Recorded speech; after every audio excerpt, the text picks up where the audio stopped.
Hello and welcome back to my channel where I discuss fantasy Formula 1, my drivers, my constructors, my strategies, my transfers, and more. I'm recording this on the morning of March 8th, before free practice 3 of the Saudi Arabian Grand Prix 2024. I watched both free practice 1 and 2 yesterday, and the results there were relatively interesting, but not surprisingly so. And I will go through the free practice results later, and if I think any of those results impact our decisions for our fantasy teams. This was my team in Bahrain, the double premium constructor of Ferrari and Mercedes, Max Verstappen with the DRS boost, and then the 3 or 4 of the mid-priced assets in Tsunoda, Ricciardo, Show, and Albon, and it did rather well for me. I am currently ranked in the top 100k or top 80k even in the world out of 1.7 million teams, with a total point score of 220. Now, I would not look into the top global league that much for now. As you can see, the top 4 players scored the maximum possible. But all of these players have used their extra DRS, their triple DRS boosts, which means they're far ahead of the rest of us, but they will rightly so fall back behind everyone once we start using our chips in more optimal circumstances. But a good start for my team, being top 80k in the world. Hopefully we keep going up from here. Before we move on to discuss the results of free practice 1 and 2 and whether they impact our decisions for our fantasy teams or not, as well as my team and my potential transfers for the Saudi Arabian Grand Prix, I thought we would discuss this optimal teams feature on F1 Fantasy Tools. So these are the optimal teams with a max budget of 100, starting from the Bahrain Grand Prix.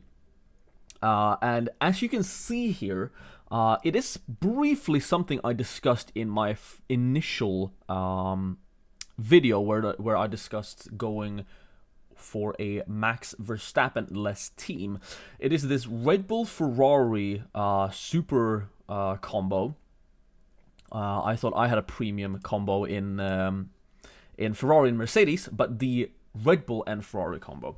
And then having Carlos Sainz as the only premium driver, because he was the non-Max Verstappen premium driver that performed the best, and then a bunch of the lower priced assets that performed well in Show, Stroll, Ocon, and Magnussen. Now, the reason why I don't think this combo or this specific team or this specific structure of a team with the Red Bull and Ferrari is optimal, ironic considering the name of this tab, is because predicting which premium driver in that 19 million price category that's going to perform the best seems to be very difficult. Yes, Sainz got driver of the day, put it on P3, had a great race in Bahrain, but it could have just as well been Leclerc if Leclerc had not had that issue.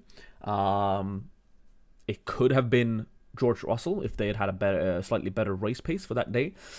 It could have been Hamilton, maybe not in Bahrain, but Hamilton can always put it P3. So because of that reason, those weeks where you don't get your premium driver correct are really going to hurt. The teams with Red Bull, Ferrari, and then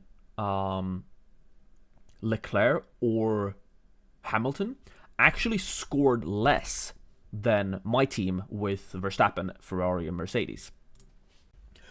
The reason for this is because of the DRS boost, and that is why I still think that Max Verstappen is essential. I discussed that in my transfer plans video on Monday. Verstappen is essential because you need to put the DRS boost on him. And it is for that reason that you cannot run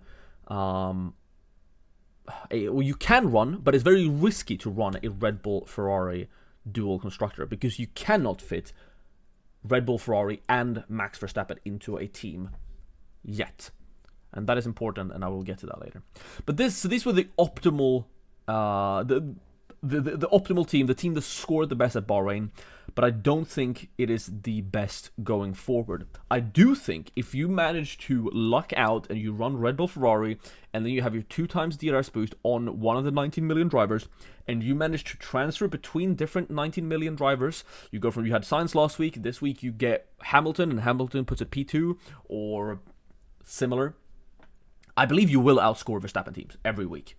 But you have to get that DRS boost correctly on a driver that gets a lot of points. Probably not going to get as many points as Max Verstappen, but at least close enough to where it warrants, to where the Red Bull Ferrari combo gets more points than Max Verstappen. For a pretty massive point haul of 267 should be added. And that is not even accounting for the fact that you also need to get your cheap drivers correct. So anyway, those were the optimal teams from the Bahrain Grand Prix, but let's move on to talk about free practice at the Saudi Arabian Grand Prix that happened yesterday. So Saudi Arabia looks to be kind of what we expected, apart from one little outlier. Max Verstappen still looks very fast. The track looks dangerous. There will probably not be 20 cars making it across the finish line this time, as there were in Bahrain. Which means there's a bit more risk for us fantasy managers in terms of DNFs and the like. Free Practice 1 I didn't find to be too thrilling. Nothing that really stood out. Free Practice 2 showed a bit more. Mainly that Fernando Alonso puts it P1 with a rather quick lap. And I kind of discussed this in my transfer plans video that I didn't really find the Aston Martin assets to be too enticing because they're in awkward price brackets.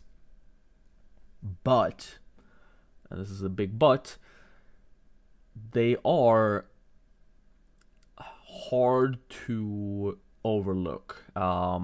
When Fernando Alonso is quick, he is very quick. When Fernando Alonso has a good race, he often has a great fantasy race because he's very well liked, so he very often gets driver of the day if he is the one to put it put it on the podium. Therefore, that little extra price tag for Fernando Alonso looks hard to skip. However, I do not think that I will be able to fit him in this week.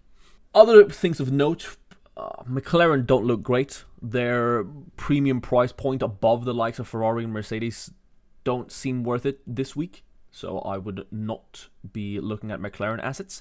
I always have an eye on McLaren because they are in a similar price point, so I can always get to McLaren, either the Constructor or one of the drivers in one move. It would probably be the Constructor in at this point in the season. I can always get to McLaren with one transfer, or 2 transfers rather, removing Mercedes and then just downgrading one of my mid-priced assets to Logan Sargent. But it doesn't seem worth it here. It seems Mercedes and Ferrari are still quicker, and perhaps even Aston Martin as well for Saudi. So McLaren for me are still an avoid. Pierre Gasly put it on P9, which is rather impressive, considering he's in an Alpine. Still, it's only practice, we can't take too much away from it. Apart from that, there wasn't anything else too exciting. I still feel like the strategy I've gone with is pretty good, and will service me for this race as well. However, there is one particular team composition that if I were to have free reign over my transfers this week, I would be going for, and I'm going to show you that next. So we are back on the fantasy website, and here is a team that I have cooked up. It involves switching out the Ferrari and Mercedes double up, or the Ferrari and Mercedes premium constructor pairing, for a Red Bull Racing Aston Martin pairing. What is unfortunate with this is that I cannot fit this into my team currently, because I've also had to downgrade one of my mid-price assets, namely Daniel Ricciardo. Which means I cannot get to this team in only 2 moves. I have to make 3 moves. And this year, they've changed the rules so that each additional transfer over what you are allotted in terms of your free transfers cost 10 points. That is a lot of points that you do not want to lose. Aston Martin as the constructor is difficult for a few reasons. It is annoying, should we say, that Lance Stroll doesn't always get into Q3. That removes some of the potential points from the constructor. You also don't get the driver of the day bonus that Fernando Alonso would get if you were to get P3. You also are not super likely to get fastest pit stop points. It's usually McLaren, Red Bull, and Ferrari that pick up those. So running Aston Martin as your constructor, there are downsides to it, but if Fernando Alonso is going to have a great race, it is very, very tempting to have it. Another thing is if you're not keen on the Aston Martin and want to run the Red Bull combo, and you want to run Fernando Alonso because you want to get those driver of the day points, you can get that in if you are willing to downgrade one of your constructors to one of the cheaper ones. Does not seem that enticing to me, if I'm going to be honest. So, as much as I would love to have Fernando Alonso or Aston Martin for the Fernando Alonso points for the Saudi Arabian Grand Prix, if they do look to be as fast as they sort of teased in free practice 2, it's not a possibility for me. It might be a possibility for you. This Red Bull Racing constructor looks very, very good as well. If Perez is going to step up his game this season and get P2 results consistently. I dread going without Red Bull. It worked out for me this time because not many people can afford something like this, or something like this is completely impossible. So most people who had Red Bull Racing had one of the cheaper teams as their second constructor, which is the reason why my Ferrari Mercedes double up worked better. But just Red Bull Racing alone, if Perez keeps up a good form and gets good drives in, could be enough to outscore Mercedes and Ferrari if they have bad races. So that's a bit scary. That is a bit scary. One thing I mentioned earlier was the sort of a teaser of a potential combo of having Max Verstappen, Red Bull Racing, and another premium constructor. And this is why my transfer for this week will likely be to just attempt at catching a price rise. Because this is not that far away. If I could have Max Verstappen, Red Bull Racing, and Ferrari, I mean, this is locking in most of the fastest pit stops. We meme Ferrari for having bad strategy and bad pit stops, but they do have fast pit stops. It's just that they also have bad ones sometimes. And Red Bull Racing Red Bull's always consistent when it comes to the pit stops. If I could have these 3, that would be the dream. I would not need anything else, and it's not that far away. If we go by value and sort of remove here, I'm 1.7 million or 1.8 if I even want to have a cheeky Albon in here. 1.8 million away from being able to afford something like this. That's not that far off. A swing like that could happen in one game week, in one race, rather, if I'm lucky. So this is definitely the team that I'm eyeing up the most. If I could get to a position where I can afford this, I will be in such a great position. And it will probably be the staple for many future races. And we saw this last week with the price changes that I discussed in my transfer plans video. A lot of the lower priced assets did decrease in price, apart from a few outliers, and K-Mag, Shogun Yu, and Ocon and Stroll. And a lot of the higher, the premium assets actually went up in points. Say if Perez were to, put it on the wall, and the Red Bull Racing Constructor would decrease in price, as well as some of the lower priced assets that I don't own, such as Sargent, Hülkenberg, and Bottas, decreasing further in price, and assets that I do own in that middle category, such as Yuki, Daniel, and Show, if they were to increase in price, it could be 1-2 races before a team like this could be possible. And I would even consider using my wild card to slot this team in to get Max, Red Bull, and Ferrari in, and making a lot of transfers, just to be able to get that early on, if that makes sense. So this is definitely a team structure that I'm eyeing up and hoping that I will be able to afford sometime in the future. But until then, I'm sticking with the Ferrari, Max Verstappen, and Mercedes combination, as I cannot really afford to take a -10 to do one of those Aston Martin things that I discussed previously. So what is my actual transfer going to be then? Well, the plan is to try and catch price rises, to try and afford the Max Verstappen, Red Bull Racing, Ferrari combo sometime soon. Looking at the drivers and the constructors that I have, how do I do this? Well, one thing that's always good to have is 3 transfers, and you are allowed to bring one of your 2 free transfers over to the next week, although that does not continually stack.